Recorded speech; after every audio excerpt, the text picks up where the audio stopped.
Yo, what is going on, guys? So today's video, I'm going to teach you today how you can activate a Steam product code. Now, let's just say that you got gifted probably like a product code, you're trying to redeem it on Steam. I'll show you step by step how to do that. Now, you can see here that I'm currently on the Steam app here. Now, make your way to the top, that's where it says games, and where you see my cursor, just click on it and then click on activate a product on Steam. Now, doing so, you're going to have a product key. Now, what you're going to want to do is you're going to want to paste the product key. Now, there are brief examples of how long a product code can be. It could be more than 16 digits or it could be about 20 digits. It really is up to how long your code is, but go ahead and paste it.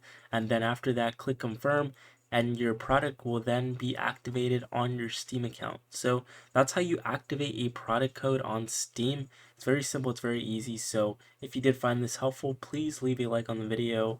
And with that being said, I'll see you all for the next one.